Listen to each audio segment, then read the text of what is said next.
Assalamualaikum, salam sejahtera. Okey ya. Baik, so sambungan pada topik yang lalu iaitu berkaitan kadar pertukaran asing ya. Di mana kadar pertukaran asing ini kita sudah jelas bahawa kadar pertukaran asing ini boleh mempengaruhi kegiatan import dan ekspor, boleh mempengaruhi aktiviti import dan ekspor perkhidmatan, boleh mempengaruhi juga aktiviti pelaburan. Okey. Jadi oleh yang demikian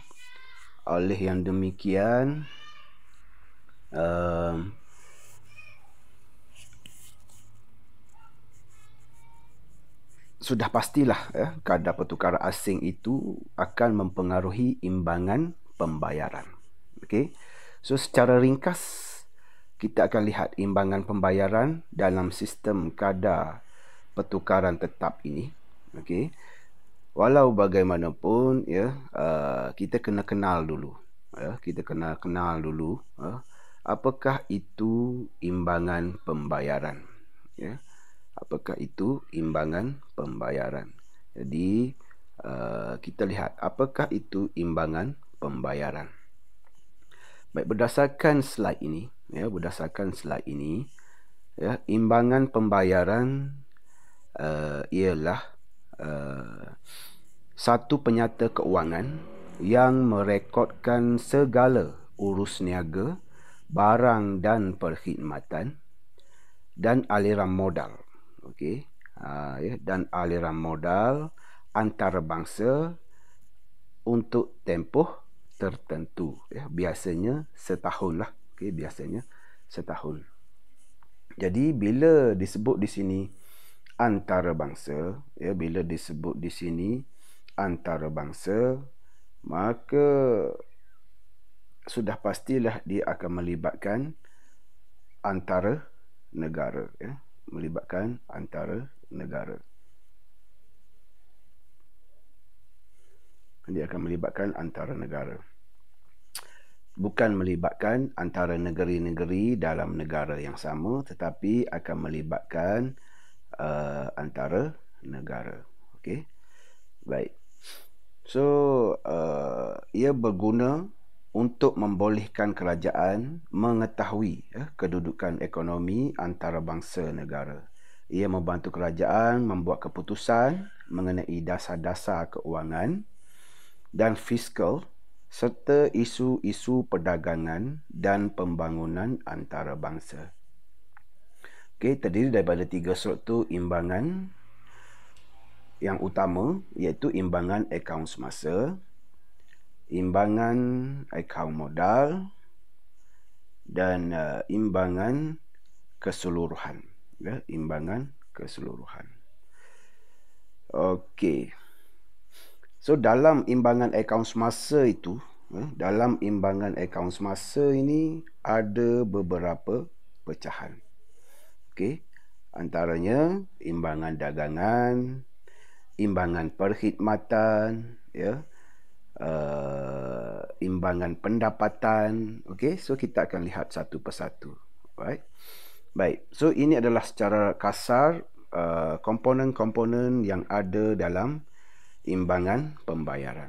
Okey, kamu perlu bagi perhatian. Okey, jenis-jenis akaun imbangan pembayaran. Dalam imbangan pembayaran itu seperti yang disebut tadi, ada 3 imbangan yang utama. Yang pertama, imbangan akaun semasa, imbangan akaun modal dan keuangan, dan imbangan keseluruhan. Baik. Dalam imbangan akaun semasa, ada imbangan barangan dan perkhidmatan, ada imbangan pendapatan, dan ada imbangan pindahan semasa. Okey. Manakala dalam imbangan akaun modal pula dan keuangan, di dalamnya ada 3 akaun utama, iaitu pelaburan langsung, pelaburan portfolio dan pelaburan lain. Okey. Alright. Itu adalah komponen-komponen ataupun struktur yang ada dalam imbangan pembayaran. Okey. Baik, yang pertama, struktur imbangan pembayaran, semua pembayaran yang diterima dari luar negara. Ini tengok lihat dulu. Yang diterima dari luar negara akan dicatat sebagai kredit. Duit masuk lah. Okey, duit masuk. Manakala semua pembayaran yang dibuat ke luar negara, pembayaran yang dibuat ke luar negara akan dicatat sebagai debit, ya, akan dicatat sebagai debit. Makna ataupun duit yang keluar. Okey, duit yang keluar. Walaupun catatan bergu diamalkan, jumlah kredit tidak sama dengan jumlah debit. Maksudnya jumlah yang masuk tidak sama dengan jumlah yang keluar, ya. Ini berlaku kerana ada kesilapan dalam catatan atau terdapat urus niaga yang tidak direkod. Maka bagi mengimbangi, satu butiran akan dicatat sebagai kesilapan dan ketinggalan. Ini akan ada dalam satu struktur imbangan pembayaran, iaitu komponen kesilapan dan ketinggalan, supaya apa? Supaya debit dan kredit ini seimbang, ya. Okey. Ini adalah contoh, ya. Ini adalah contoh imbangan pembayaran Malaysia, ya. Cuba kamu lihat dalam imbangan akaun semasa, ya. Yang pertama tadi, dalam imbangan pembayaran kita ada imbangan akaun semasa. Okey, ini atas ni adalah komponen-komponen yang ada dalam imbangan akaun semasa. Okey. Baik, jadi kalau di sini, kalau kita fokus betul-betul, ya, kalau kita fokus, baik, cuba lihat dalam komponen imbangan akaun semasa ni, ya. Ya, yang pertama ada akaun barangan dan perkhidmatan tadilah. Barangan dan perkhidmatan. So yang pertama barangan dulu. Okey. Barangan itu maknanya ekspor dan import. Ya, ekspor tolak import. Itu adalah imbangan barangan. So kalau kita dapat contoh, ya, ekspor tolak import ni, contoh di sini, okey, ini adalah kejap.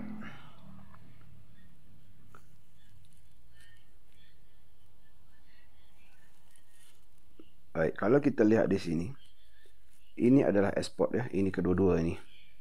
Okey, ini adalah ekspor. Okey, dan ini adalah import. Ya, itu adalah import. Kalau kita lihat di sini, import yang bawah dan ekspor yang atas. Okey. Jadi ekspor tolak import, kita akan dapat nilai ini. Okey. So ini akan dinamakan sebagai imbangan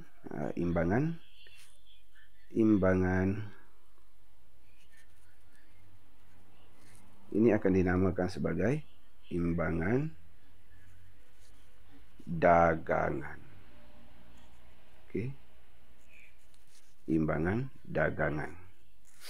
Ya. 334, 326 tolak dengan 264, 472 dapat 69854, iaitu imbangan dagangan. Okey. Baik. So yang seterusnya, ya. Yang atas ni apa? Okey, yang atas kali ni iaitu 61488. Okey, itu kita akan lihat selepas kita menghitung imbangan perkhidmatan. Okey, komponen-komponen yang ada dalam imbangan perkhidmatan ini terdiri daripada pengangkutan, perjalanan, urus niaga kerajaan dan perkhidmatan lain. Okey, dan perkhidmatan lain.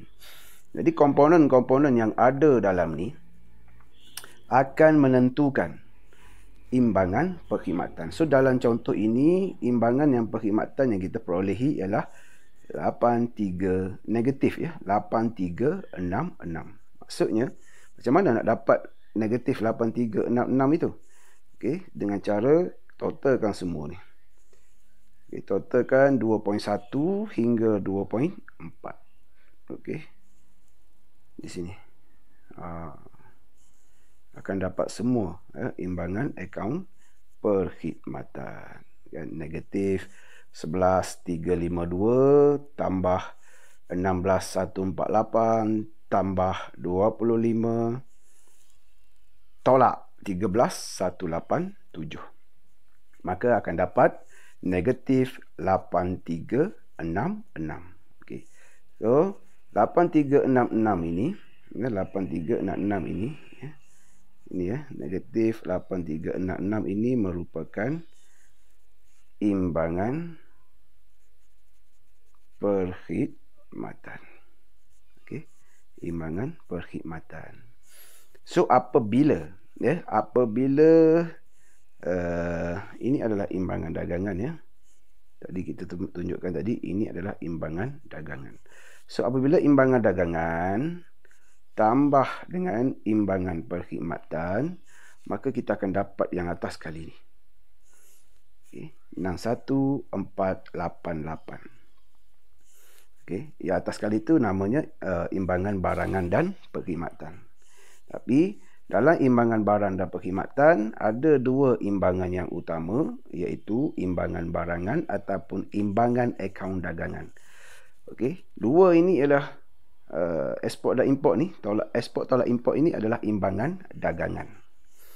Okey, jadi kalau ini adalah imbangan perkhidmatan. Ya. So kita dapat imbangan dagangan dan perkhidmatan ialah 61488. Okey. Baik, so kita dah dapat nilai A. Sekarang kita dah dapat nilai A ya. Kita sudah dapat nilai A sekarang. So kita lihat pula nilai B, imbangan pendapatan ya. Imbangan pendapatan kita perolehi di sini ialah ini dia. Ya. Imbangan pendapatan negatif 25623. Dan pindahan semasa ialah 8175. Okey. 8175. Okey, 8175 negatif ya. Negatif 8175. So apabila A ya, A kita tambahkan A ya, A tambah B tambah C, kita akan dapat D. Okey, jangan tambah semua sekali lagi. Sebab yang ini dapat A, yang ini yang ini ya, semua ni imbangan barang dan perkhidmatan ni, okey, 1 dan 2 ini dapat A tambah B tambah C. So jangan totalkan semua, tambah A, B dan C sahaja akan dapat nilai D. Okey. Baik. Seterusnya imbangan yang kedua dalam akaun semasa ialah akaun keuangan ya, akaun keuangan iaitu akaun semasa. Kita dah dapat hitung akaun semasa, so selesai yang ini, akaun semasa sudah siap ya. Yang kedua ialah akaun keuangan ya. Akaun keuangan yang terdiri daripada pelaburan langsung ya, pelaburan portfolio dan pelaburan lain. Dan di sini juga diletakkan nilai kesilapan dan ketinggalan. Okey.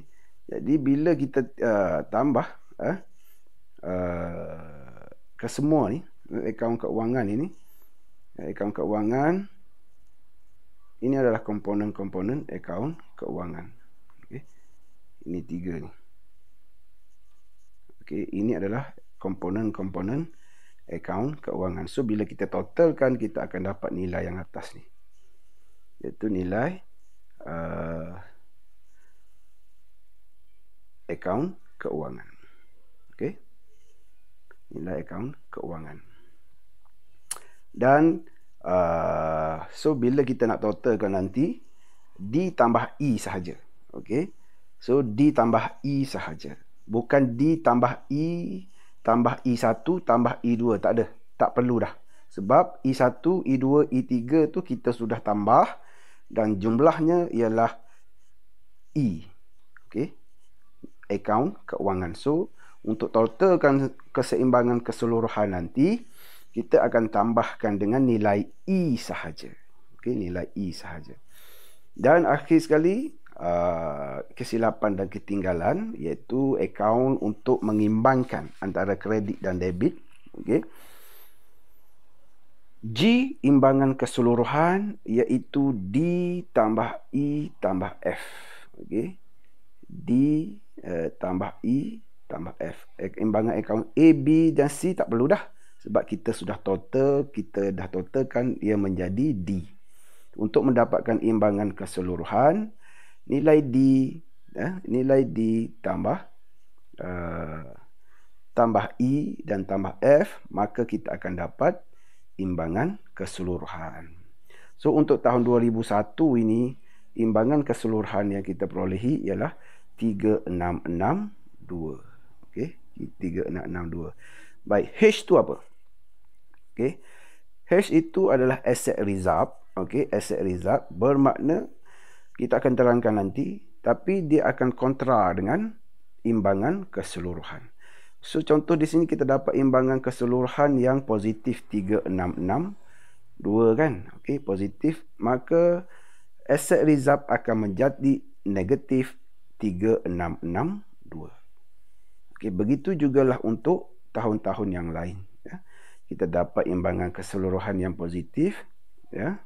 Imbangan keseluruhan yang negatif, maka asset reserve akan menjadi negatif sebanyak lebihan imbangan pembayaran. So di sini imbangan pembayaran Malaysia menunjukkan daripada 2001 hingga 2004 ini menunjukkan imbangan keseluruhan yang semakin baik, lebihan yang semakin meningkat. Okey, lebihan yang semakin meningkat kalau kita lihatlah, ya. Baik, so ini adalah penerangan analisis imbangan pembayaran berdasarkan jadual inilah, ya, daripada 2002 hingga 2004. Pada keseluruhan imbangan pembayaran Malaysia tempoh 2002 hingga 2004 adalah mengalami imbangan pembayaran lebihan yang semakin meningkat. Okey, lebihan yang semakin meningkat setiap tahun. Apa punca dia? Punca dia daripada lebihan akaun semasa yang semakin meningkat. Cuba kita lihat akaun semasa. Ini, ya. Akaun semasa ni kalau kita perhatikan, D tu, ya. D tu mengalami kelebihan yang semakin meningkat ini. Ya. Mengalami lebihan yang semakin meningkat. 27687 naik kepada 30498. Naik pada 50 dan 56. Maknanya peningkatan inilah yang menyebabkan imbangan keseluruhan semakin mengalami lebihan yang semakin meningkat. Ya. Itu analisis dia. So bila soalan tanya apakah punca yang berlaku, awak kena cari sebab-sebab yang wujud dalam komponen dia. Jangan cari sebab-sebab yang tidak relevan di luar sana. Ambil sebab-sebab yang berlaku dalam komponen-komponen yang ada dalam imbangan pembayaran. Okey, berpunca daripada lebihan akaun semasa yang semakin meningkat, ya. Akaun keuangan mengalami defisit yang berterusan. Maknanya akaun keuangan bukan penyumbang kepada imbangan pembayaran yang positif, ya.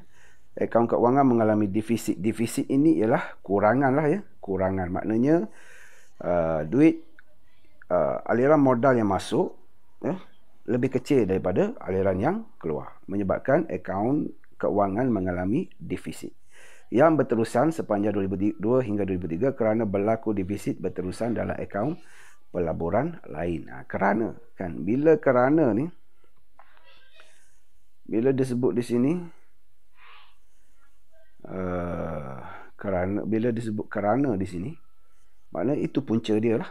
Punca dia defisit berterusan dalam akaun keuangan, berlaku defisit kerana di sini disebut, okey, kerana berlaku defisit berterusan dalam akaun pelaburan lain. So bila sebut kerana, maka punca defisit akaun keuangan dari tempoh tersebut berpunca daripada defisit daripada akaun pelaburan lain. Ya. Tetapi pada akaun keuangan bertambah baik, pada tahun 2004 akibat daripada kemasukan pelaburan portfolio yang menggalakkan. Kan, akaun keuangan pada tahun 2004 tu bertambah baik. Cuba kita lihat di sini. Dan kalau kita lihat di sini, ni akaun keuangan. Ini akaun keuangan ni. Okey, ini akaun keuangan. Kita dapati 2001 defisit, 2002 defisit, 2003 defisit. Tetapi 2004 mencatatkan lebihan. Punca dia apa? Punca dia ini disebut di sini.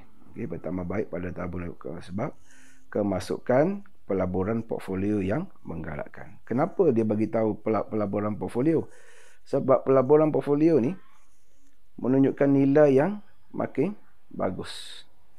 Kan, mula-mula negatif, lepas tu menjadi positif 4168 dan positif yang meningkat yang sangat banyak pada 2004 iaitu menjadi 33829. Itu punca utama yang menyebabkan imbangan keuangan itu menjadi lebihan pada 2004. Okey, pada 2004. So, punca yang berlaku adalah ada dalam komponen ni, ada dalam komponen ni. So, jangan sesekali membuat andaian yang di luar jadual ini. Jika ada soalan yang bertanyakan tentang sebab berlakunya keadaan demikian. Dan semuanya ada dalam, jawapannya ada dalam ni. Ada dalam jadual yang disediakan. Okey. Tetapi pada akaun keuangan bertambah baik pada aset rizab pertukaran asing di Bank Negara Malaysia semakin meningkatlah. Okey. Aset rizab pertukaran asing. Cuba kita lihat di sini. Aset rizab tu maksudnya rizab antarabangsa yang disimpan oleh bank negara akan makin bertambah walaupun dia catatkan negatif. Okey, kenapa diletakkan negatif? Supaya imbangan pembayaran ini sentiasa seimbang. Okey. So last kali kita akan dapat kosong lah. Kosong kan? Kosong. Seimbang. Itu nama dia imbangan pembayaran. Okey. Alright. Imbangan akaun semasa, kita lihat satu persatu. Mencatatkan semua urus niaga mengenai apa yang komponen-komponen yang ada dalam imbangan akaun semasa. Okey, imbangan akaun semasa mencatatkan semua urus niaga mengenai barang-barang dan perkhidmatan serta semua bayaran pindahan yang melibatkan pihak swasta dan kerajaan. Ia terdiri daripada akaun barangan dan perkhidmatan, akaun pendapatan dan pindahan semasa seperti yang terdapat dalam jadual tadilah. Okey. Manakala akaun barangan dan perkhidmatan ini dalam imbangan akaun semasa lah ya. Kita lihat satu persatu ya. Dalam imbangan akaun semasa ada imbangan barangan dan perkhidmatan ataupun imbangan barangan ini sebenarnya akaun dagangan ya. Akaun dagangan sekarang kita panggil akaun dagangan. Okey. Akaun dagangan. So, kita lihat apa itu akaun dagangan dan perkhidmatan. Ia menunjukkan jumlah barang dan perkhidmatan. Barang dan perkhidmatan. Okay. Yang diurus niagakan antara Malaysia dengan rakan-rakan dagang tidak termasuk pelaburan asing. Pelaburan asing akan masuk dalam akaun yang lain. Okay. So, akaun barangan ataupun akaun dagangan ya. Ataupun akaun dagangan. Okay. Akaun barangan adalah perbezaan antara ekspor barang nampak. Barang nampak tu barang yang boleh dipegang. Tidak sama dengan perkhidmatan. Perkhidmatan tidak boleh dipegang. Dan tidak nampak pun. Dan perkhidmatan. So, perkhidmatan itu berada dalam akaunnya yang tersendirilah. Akaun perkhidmatan. So, akaun dagangan ataupun akaun barangan ini adalah akaun barangan adalah perbezaan antara ekspor barang nampak dengan import barang nampak. Perbezaan tu maknanya ekspor tolak import. Okey. So imbangan dagangan sama dengan ekspor barang tolak dengan import barang. Kenapa kena sebut barang? Supaya jelas di sana bahawa barang itu adalah barang nampak. Okey. Perkhidmatan bukan barang ya. Perkhidmatan bukan barang. Ia adalah sesuatu yang perlu dibayar ke atas sesuatu yang kita terima, tapi produk itu kita tak nampak. Ia bukan dalam bentuk barang. Contohnya pengangkutan, pendidikan, ya, pelancongan, itu semua adalah perkhidmatan. Ya. Perbankan. Bank dia tak jual barang, tapi kenapa kita kena bayar? Kena bayar itu sebab dia memberi kemudahan perkhidmatan. Okey. Begitu juga dengan transport, pengangkutan ya. Pengangkutan, transport, teksi apa semua tu, walaupun kamu naik teksi, ya, kamu tak beli teksi, tapi kamu perlu bayar. Kenapa? Sebab teksi itu telah memberi kamu perkhidmatan pengangkutan. So pengangkutan itu, servis yang dia terima itu kamu tak nampak, kamu tak boleh pegang. Tapi kenapa kena bayar? Sebab dia telah menjual perkhidmatan. Dia bukan jual barang. Ya. So apabila ekspor melebihi import, okey, dalam contoh ini, apabila ekspor melebihi import, maka imbangan dagangan lebihan berlaku lah, yang kita panggil sebagai surplus. Okey, yang kita panggil sebagai surplus. Tapi apabila import lebih besar daripada ekspor, maka imbangan dagangan, ID itu ialah imbangan dagangan, kurangan ataupun imbangan defisit berlaku. Ya, defisit berlaku. Baik, manakala ya, akaun perkhidmatan pula mencatat butiran ekspor perkhidmatan, iaitu barang yang tak nampak, dengan import perkhidmatan. Okey, dengan import perkhidmatan. Imbangan perkhidmatan ini, formula dia ekspor perkhidmatan tolak dengan import perkhidmatan. So apabila ekspor perkhidmatan lebih besar daripada import perkhidmatan, maka imbangan perkhidmatan lebihan berlaku. Surplus berlaku. Tetapi apabila import perkhidmatan lebih besar daripada ekspor perkhidmatan, maka imbangan perkhidmatan kurangan ataupun defisit berlaku. Ya. So imbangan perkhidmatan termasuk pengangkutan, perjalanan. Okey, pengangkutan dan perjalanan beza ya. Ya. Pengangkutan mengangkut barang-barang ya. Perjalanan itu seperti pelancongan, belajar di luar negara, ataupun rakyat asing belajar di negara kita, itu dimasukkan dalam akaun perjalanan. Ya. Urus niaga kerajaan dan perkhidmatan-perkhidmatan lain. Okey, kena study lah apa komponen-komponen dia ni, apa yang dimasukkan dengan urus niaga kerajaan dan sebagainya tu ya. Dan seterusnya ialah B, iaitu akaun pendapatan. Ia merupakan satu komponen yang sentiasa mengalami defisit besar dalam akaun semasa. Maka ia diasingkan daripada akaun perkhidmatan supaya pihak kerajaan boleh fokus kepada perkara tersebut apabila mengubah dasar-dasar luar negara. Dulu dia sama ya. Dulu dia bersama dengan akaun perkhidmatan, tapi sekarang diasingkan sebab dia selalu mencatatkan defisit yang besar ya, dalam akaun semasa. Kalau kita tengok di sini contoh dia. Kalau kita tengok di sini ya, akaun pendapatan ya. Kita tengok ni. Awak tengok B ni. Kamu tengok B ni. Ya. B. Kalau kita lihat di sini, dia mencatatkan defisit yang besar. Ya. Mencatatkan defisit yang besar. 22,000, 24,000. Maknanya defisit yang besar. So, perlu dialihkan. Dia perlu berada dalam satu akaun yang tersendiri. Ya. Baik. Okey. Dan C. C pula ialah pindahan semasa. Pindahan semasa ini terdiri daripada bayaran pindahan. Okey, BP itu ya, bayaran pindahan yang dilakukan oleh pihak swasta dan bayaran pindahan yang dilakukan oleh kerajaan. Okey. Bayaran pindahan swasta adalah bayaran pindahan dari sebuah negara ke negara lain antara penduduknya. Yang dibuat oleh penduduk. Okay, contoh saya menghantar duit dan itu bayaran menderma. Contoh saya menderma kepada tabung Palestin. Itu dipanggil bayaran pindahan yang dibuat oleh pihak swasta lah, sebab dia dibuat oleh penduduk.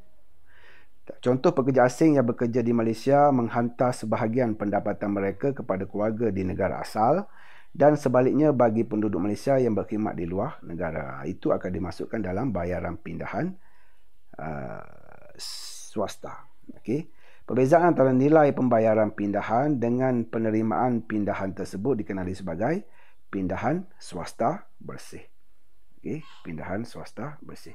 Tetapi kalau bayaran pindahan kerajaan, bayaran pindahan kerajaan merupakan pindahan bayaran dari sebuah negara ke negara lain antara kerajaan. So di sini antara kerajaan. Tadi antara penduduk kan, ini antara kerajaan. Contoh pelajar Malaysia yang menggunakan perkhidmatan seperti pendidikan, perubatan, perumahan, pengangkutan dan sebagainya di luar negara. Itu akan dimasukkan dalam pindahan kerajaan. Okey, bayaran pindahan kerajaan. Kerajaan Malaysia akan memberi beasiswa untuk membiayai, ini contohlah, untuk membiayai perbelanjaan tersebut. Ini merupakan pembayaran ke luar negeri dan sebaliknya untuk pelajar di luar negeri yang belajar di Malaysia. Begitu juga pelajar luar negara yang belajar di Malaysia. Kerajaan mereka akan menanggung kos pelajar tersebut di negara kita, dan perbelanjaan yang dibuat oleh kerajaan mereka untuk pelajar mereka di Malaysia ini akan masuk dalam bayaran pindahan kerajaan. Itu adalah duit masuk lah. Okay. Termasuk juga bantuan ekonomi. Ini bantuan dalam bentuk bantuan derma, bantuan kemanusiaan, ketenteraan dan hadiah. Okay. Perbezaan nilai pembayaran dan penerimaan atas perkhidmatan tersebut merupakan pindahan kerajaan bersih. Okay. Pindahan kerajaan bersih. Baik. Kalau kita lihat contoh di sini, tahun 2004 akaun pindahan semasa mengalami defisit, iaitu negatif 14,633 ribu kan. Okey, defisit. Akaun barangan dan perkhidmatan 95,695, tambah akaun pendapatan negatif 24,549 dan pindahan semasa 14,633. Okey, imbangan. So kita bila totalkan ke semua tiga ni, kita akan dapat imbangan akaun semasa, iaitu 56,511. Kan? Itu kita dapat imbangan akaun semasa. Imbangan akaun semasa mengalami lebihan sebanyak 5611. Lebihan lah, sebab dia mengalami lebihan sebab nilainya menunjukkan nilai yang positif. Ya. Okey. Baik. So kalau kita lihat lagi, imbangan akaun keuangan pula ialah mencatat semua pergerakan modal dalam bentuk keuangan, okey, yang dipinjam atau dilaburkan oleh penduduk sesebuah negara di negara lain. Okey. Ia mengandung 3 komponen, ya. Ia mengandungi 3 komponen, sama ada pelaburan langsung atau pelaburan portfolio atau pelaburan lain, ya. Pelaburan langsung merujuk kepada pelaburan jangka panjang seperti pembinaan kilang oleh para pelabur di negara asing. Okay. Manakala pelaburan portfolio merujuk kepada pelaburan yang melibatkan pembelian surat jaminan kerajaan atau bon yang dikeluarkan oleh Bank Pusat. Yang ketiga, pelaburan lain itu merujuk kepada pelaburan yang dilakukan antara kerajaan. Okay. Beza setiap 3 jenis pelaburan ini. Okey. Yang F pula, kesilapan dan ketinggalan, iaitu kesilapan dan ketinggalan ialah pergerakan modal jangka pendek yang tidak dapat ditentukan, yang tidak dapat dikenal pasti, sama ada modal jangka pendek swasta ataupun rasmi. Keadaan ini wujud kerana perbezaan dalam masa pembayaran dan penerimaan oleh pengimport dan pengeksport. Okey. Baik. G pula imbangan keseluruhan, iaitu imbangan pembayaran keseluruhan lah. Imbangan yang atau juga dinamakan sebagai imbangan pembayaran. Okay. Iaitu imbangan akaun semasa tambah imbangan akaun keuangan tambah kesilapan dan ketinggalan. Okay. Ataupun juga imbangan barang perkhidmatan tambah imbangan pendapatan tambah pindahan bersih tambah imbangan akaun keuangan dan tambah kesilapan dan ketinggalan. Maka kita akan dapat imbangan keseluruhan. Ya. So langkah-langkah mengatasi defisit. Kalau defisit, banyakkan defisit ini berlaku dalam imbangan perkhidmatan, yang kebanyakan berlaku. Okey. So langkah-langkah dia meningkatkan ekspor barangan dan mengurangkan import barangan melalui ini yang ada kaitan dengan kadar pertukaran asing tu. Okey, iaitu dua yang terakhir ni. Ini ada kaitan dengan kadar pertukaran asing. Kita akan lihat nanti. Okay, ada kaitan dengan kadar pertukaran asing ni. So, langkah mengatasi defisit imbangan barangan ataupun imbangan dagangan dan imbangan perkhidmatan yang meningkatkan ekspor barangan dan mengurangkan import ataupun meningkatkan ekspor lah, menggalakkan ekspor dan mengurangkan import melalui 4 cara ini. Okay, melalui 4 cara ini. Okay, kalau kita lihat cara ini, yang pertama melalui subsidi ekspor, subsidi ekspor iaitu meningkatkan ekspor dan mengurangkan import melalui subsidi ekspor. Kerajaan menambahkan pelbagai insentif ekspor kepada supaya ekspor meningkat dan mengetatkan pelbagai sekatan import supaya import berkurang. Okey. Kerajaan memberi subsidi ekspor kepada industri yang berorientasikan ekspor. Okey. Kepada firma memberi subsidi ataupun bantuan kepada firma-firma yang menjalankan kegiatan ekspor. Kos pengeluaran akan turun dan harga barang ekspor lebih murah dan dapat berdaya saing di pasaran antarabangsa. So, meningkatkan daya saing barangan Malaysia supaya ekspor barangan Malaysia meningkat keluar negara. Yang kedua, langkah yang diboleh buat supaya import dapat berkurang ialah dengan menggalakkan penggantian import, dengan menggalakkan penggantian import barang penggunaan dan mengurangkan import barang pelaburan dan perantaraan supaya import barang Malaysia menurun. Supaya kita kuranglah import dari luar negara. Cukai import boleh digunakan bagi mengurangkan import dan permintaan tempatan beralih kepada barangan keluaran tempatan ataupun nama dia barang penggantian import. Okay. So secara ringkasnya cukai import ini akan menaikkan harga barang import lah. So bila harga barang import itu jadi mahal, maka penduduk tempatan akan beralih kepada barangan keluaran tempatan. Dan contoh cukai-cukai import yang dikenakan terhadap kereta-kereta daripada Eropah menyebabkan kereta Eropah menjadi lebih mahal. So bila keadaan itu berlaku menyebabkan sebahagian ataupun ramai pembeli kereta di negara kita ini akan beralih kepada kereta-kereta keluaran tempatan. Okey. Yang ketiga, devaluasi yang ada kaitan dengan kadar pertukaran asing. Okey, dasar kerajaan menurunkan nilai mata wang tempatan bagi memperbaiki, devaluasi nama dia perbaiki imbangan pembayaran. Okey, harga import akan lebih mahal. Okey, harga import akan lebih mahal dan permintaan barang import akan merosot. Manakala harga ekspor akan nampak lebih murah dan ekspor akan meningkat. Sesuai jika negara lain tidak menurunkan nilai mata wang mereka dan keanjalan permintaan barang ekspor kita dan import adalah anjal. Ini maksudnya syarat dasar ini untuk lebih berjaya. Okey, kalau keanjalan permintaan barang ekspor dan import adalah tidak anjal, maka devaluasi ini susah nak berjaya. Okey, susah nak berjaya. Okey, yang keempat, kawalan pertukaran asing. Okey, kawalan pertukaran asing iaitu menghadkan pertukaran mata wang asing rakan dagang. Ini akan mengurangkan keupayaan rakyat tempatan membeli barangan import dari negara berkenaan. Okey, apabila import jatuh, definisi imbangan dagangan akan bukan definisi defisit. Maksudnya defisit ini adalah kurangan. Okey. Apabila import jatuh, defisit imbangan dagangan akan berkurang. Sebab saya dah terangkan benda ni dalam video yang lalu, bagaimana kawalan pertukaran asing boleh mengawal import ialah kita menghadkan pengimport tempatan tu, rakyat Malaysia yang suka yang mengimport, firma pengimport dari rakyat Malaysia tu, kita Bank Pusat menghadkan berapa mata wang asing yang mereka boleh miliki.